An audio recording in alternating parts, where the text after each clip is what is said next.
Let's do some more examples of relative extrema and using critical numbers, first derivative test. I do apologize in advance that I'm going to have to scroll up and down these problems the way I have them laid out. There's steps, and I've got them numbered, but due to the size of everything on the sheet, I will have to scroll up and down. Okay, so let's get started. We have a function that is negative 4x squared plus 8x plus 1. The graph of it is to the top right of your screen. First thing we want to do, because we're analyzing increasing and decreasing and also relative extrema, is take our derivative and find our critical numbers. So if we take the derivative of this function, we get negative 8x plus 8. That is equal to 0 when x equals 1.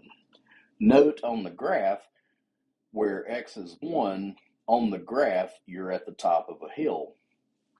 So we already know that that's going to be the relative extrema. It's a relative max, to be exact. If we plug 1 into the original function and calculate, our answer is 5. So the 5 is the value of the function at the relative maximum. Let's proceed downward. Note the orange versus the blue. Orange is increasing, blue is decreasing. The critical number is 1. So as I scroll, we're just going to try to remember that information. You can always pause this video and go back if you need to.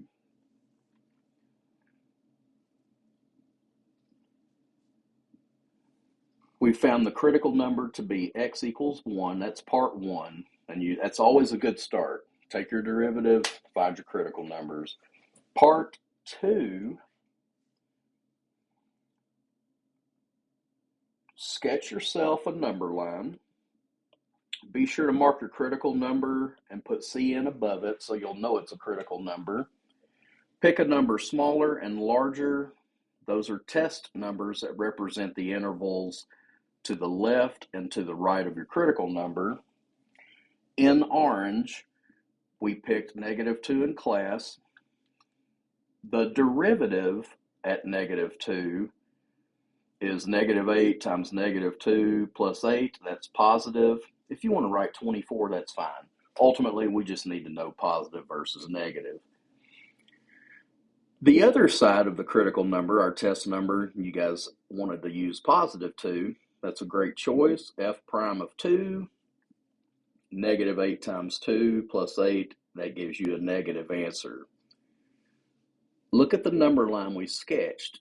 We were increasing until we got to the critical number, then we changed to decreasing. We are increasing for all x's from negative infinity to 1. That's the critical number.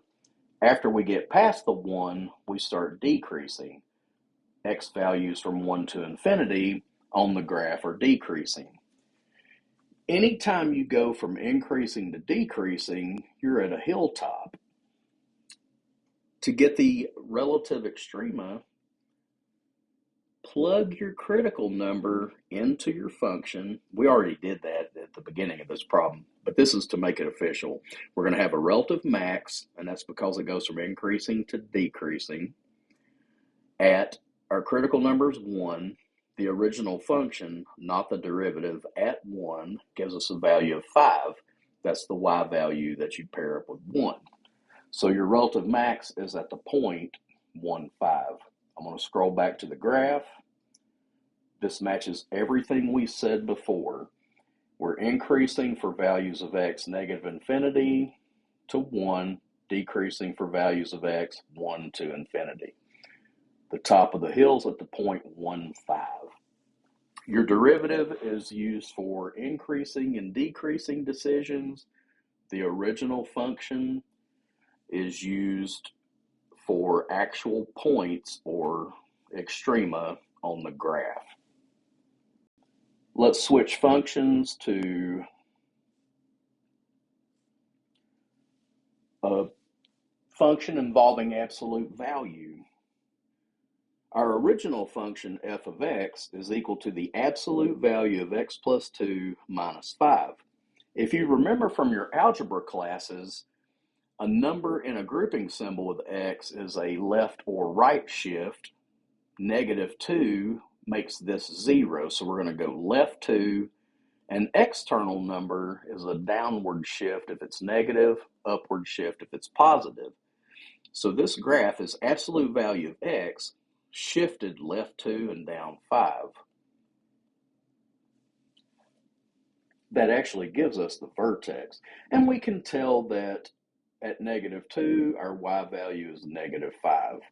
This is a relative minimum. The part that we're going to go through in the written part of it is if you don't have a graph, you can still analyze this. Let's take the derivative of our function, the absolute value of X plus 2. When we take the derivative, we have X plus 2 over absolute value of X plus 2 times the internal derivative, which is 1. We don't have to write that.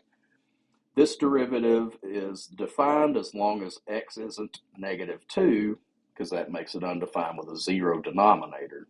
Also note, at -2, we have a sharp turn. The graph's continuous, but not differentiable. Okay, so let's think about our definition for our absolute value. As long as our values of X are greater than -2 or to the right of that vertex, our derivative will be X plus 2 over X plus 2. Positive values inside a absolute value, you leave the same. X plus 2 divided by itself is 1. And so in the blue, this piece has a constant rate of change of +1. On the negative side of -2, our graph is decreasing. The way you think about absolute value when it's negative is, for example, in a -4, if you take the absolute value of it, it's +4, and that's because -4 is 4 units from 0 on a number line. If the inside is negative, then you negate whatever's inside your vertical bars. So I've got a minus X plus 2. Now when these X plus 2's cancel, that negative gives me a -1. That's the slope of the orange part of the graph. That orange section has a constant rate of change or slope of -1. But that's only for values of X left of the critical number, less than the critical number. Our only sharp point is -2, but it counts as a critical number. It doesn't have to be smooth to be a critical number. So on the number line, let's mark -2 as a critical number.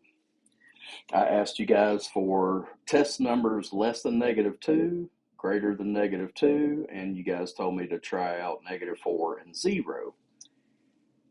I've also kept these color-coded in orange and blue. When the test number of -4 is put into the derivative, this derivative is a piecewise function. -4 is less than -2, so we've got a -1 as our value for that derivative. At 0, 0 is greater than -2, and so that changes our value to a +1. Let me scroll up just a little.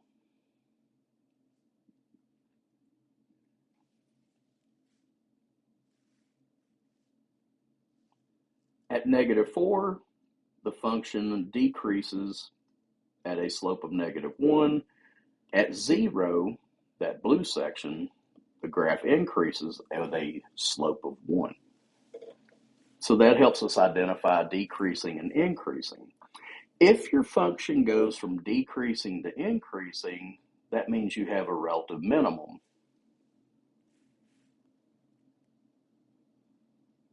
Based on the information that we have in this orange and blue ink, left of the critical number, that first test interval, that counts all values of X from -infinity up to your critical number of -2. On the other side of the critical number, Any value of x greater than negative 2, your graph is increasing, and that's because the derivative is positive. When you go from decreasing to increasing, you're at a relative minimum. Therefore, your critical number, in this problem it's negative 2, substituted into your original function, negative 2 plus 2 is 0, minus 5, negative 5. So this point, which we saw from the graph, represents your relative minimum. Relative max, relative min, you always consult the original graph. Increasing versus decreasing, you consult the derivative.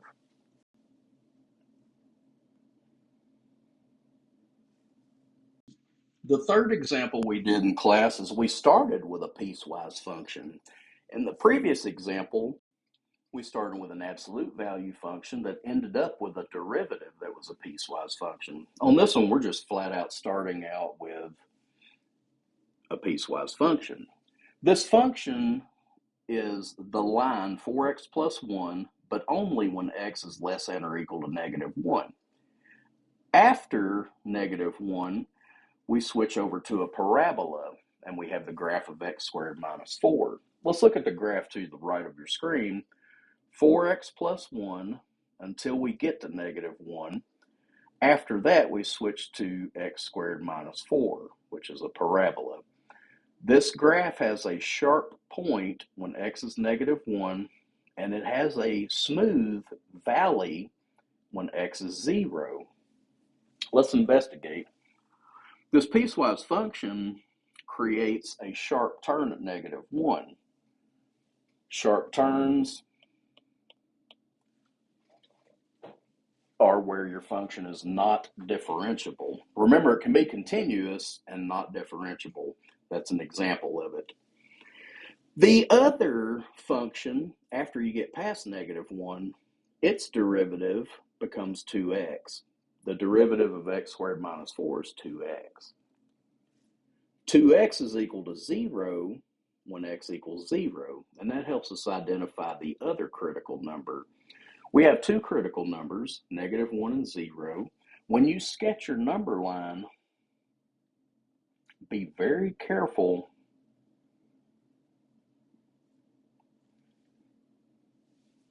to put your critical numbers in order from left to right. Negative 1 is left of 0 on a number line. Now, we pick a test number left of the first critical number. You guys told me to try out negative 2. Negative 2 fits the top condition of this derivative. So f prime of negative 2 is 4.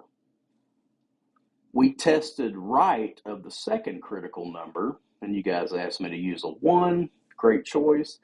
1 is greater than negative 1, so we have to use the bottom piece of the derivative. 2 times 1, that's 2. Both of these values in orange are positive numbers. That means left of negative 1 and right of 0 are increasing parts of your graph. We didn't test between the critical numbers yet. You guys were okay with negative half. We just needed to pick any number between negative 1 and 0. Negative half is perfect. Negative half is greater than negative 1. So we still use the bottom piece for this test. 2 times negative half, that's negative 1. Because that's negative, in that little section between between negative 1 and 0, our graph decreases. Just between those two. Everywhere else it's increasing.